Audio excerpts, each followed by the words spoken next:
임차인 대 비서실장의 맞대결 제목을 이렇게 달아봤습니다. 윤희숙 전 국민의힘 의원이 서울 중성동갑 지역구 출마를 선언했습니다. 자, 이 지역은 과거에 임종석 전 대통령 비서실장이 출마를 했던 곳이었죠. 그리고 이번에도 출마를 준비 중인데요. 자, 두 사람의 맞대결이 성사될지 관심이 커지고 있습니다.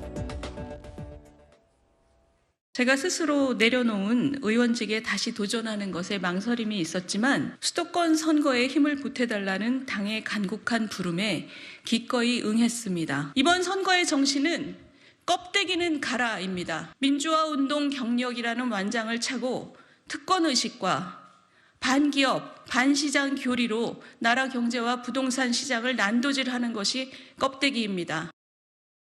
임종석 비서실장께서 나오신다면 되게 고마운 일이고요. 근데 뭐 누가 나오든 586을 대표하는 정치인이 나오든 아니면 지금 개딸 전체주의 당대표의 방탄을 보자 할 그런 세대의 정치인이 나오든 잘 싸워야 된다고 생각하고 있습니다. 네, 물론 아직 두 사람의 맞대결이 성사될지 여부는 조금 더 지켜봐야 됩니다. 공천 작업이 남아있기 때문에요. 일단 양쪽의 프로필을 좀 분석을 해봤습니다. 윤희숙 전 의원은 70년생. 자, 임종석 실장은 66년생이고요. 고향은 서울과 전남이고 학력은 서울대, 한양대. 자, 윤희숙 전 의원은 21대 국회의원 서초을에서 지냈지만 과거에 이제 아버지 선친의 부동산 투기 논란에 의해서 본인이 배지를 던졌고요.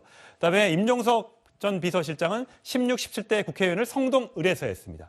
자, 경제통행 KDI 박사 출신과 전대합 의장, 운동권 출신의 두 사람의 맞대결이 과연 성사가 될지 굉장히 관심인데, 자, 임종석 전 비서실장은 본인의 출마 이유에 대해서 이렇게 밝힌 바가 있습니다. 4월 10일 날 이 윤석열 정부의 이 전혀 기조를 수정할 생각이 1도 없는 이 정부의 폭주를 힘으로 멈춰 세우는 방법밖에 없다. 특정 세대가 특정 세대를 또는 특정 세력이 특정 세력을 배격하는 형태로는 오히려 선거에 도움이 되지 않을 거다.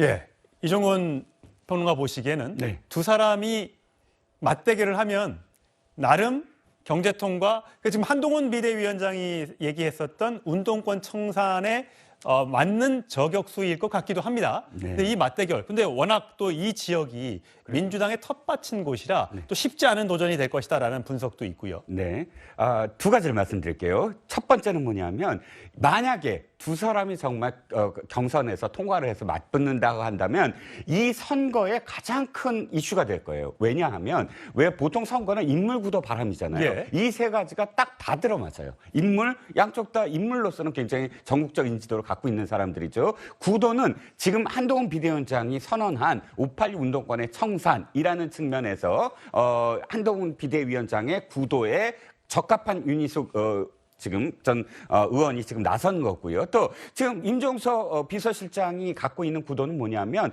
그래 당신들은 그럼 30년 전에 뭐 했냐 이거거든요. 지금도 한동훈 비대위원장한테 직설적으로 이야기하죠.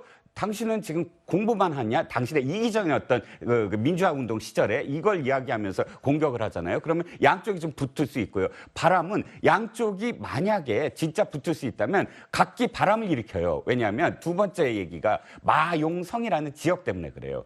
지금 지난번에 윤 대통령이 받았던 서울 지역의 후보로서 받았던 승리한 지역이 마포, 용산, 성동이에요. 마용성이 왜 그러냐 하면 고가의 아파트가 새롭게 지어진 지역이거든요. 예. 그렇기 때문에 정말 텃밭을 지금 방어할 수 있느냐 그리고 공격을 할 수 있느냐 이 승부가 바람을 일으켜서 한강 벨트에 쫙 전파될 수가 있거든요. 그렇기 때문에 만약에 이 두 사람이 한다면 아까 얘기했던 세 가지 점에서 이슈가 될 거다라는 점입니다. 근데 사실 이 맞대결이 이루어질지는 모르겠습니다. 성 의원 보시기에는 이 맞대결이 될지 안 될지 한번 생각해 보세요. 일단 윤희숙 전 의원 같은 경우에는 과거에 방송에 나와서 김건희 여사의 뭐 명품백 관련된 사과를 요구하기도 했습니다. 오늘은 좀 발언 톤이 좀 낮아지긴 했습니다만 또 임종석 전 비서실장은 친문 세력 물러가라. 윤석열 대통령 출범에 기여했던 친문 세력은 물러가라라고 해서 오히려 불출마 요구를 받고 있고 또 이 지금 나가려는 지역이 홍익평 원내대표의 지역구 불출마 서초로 옮기면서 이 지역구는 전략공천 지역이 됐기 때문에 과연 임종석 비서실장이 공천을 받을 수 있을까? 양쪽 다 그런 문제가 있거든요. 어떨 걸로 보세요? 제가 보기에 윤희숙 전 의원 같은 경우는 오히려 국민의힘에서는 충분히 공천을 받을 가능성이 있어 보이고요. 반대로 이제 임종석 전 실장 같은 경우는 굉장히 어렵지 않을까.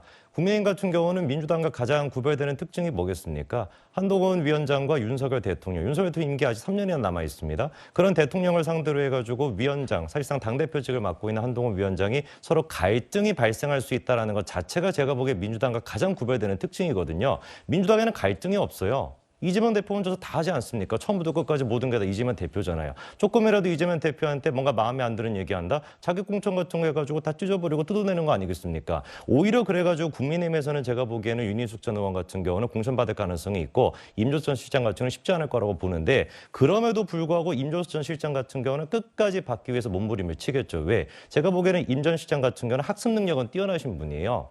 보고 느낀 바가 분명히 있을 겁니다. 아, 지금 이제 최근 들어가지고 문재인 정권 당시에 울산시 선거 개입했던 거 그거 이제 다시 재수사한다라는 지금 발표되지 있지 않았습니까? 거기도 수사가 이루어지다 보면은 뭐를 보고 뭐를 느꼈겠습니까? 이재명 대표 보니까 배지를 달고 있으면 구속 안 되네. 송영길 전 대표 같은 경우는 이재명 전 대표 위해 가지고 그렇게 머리까지 맞아가면서 자기 지역을 내주면서까지 했는데 결국 어떻게 됐습니까? 구속돼 버렸거든요.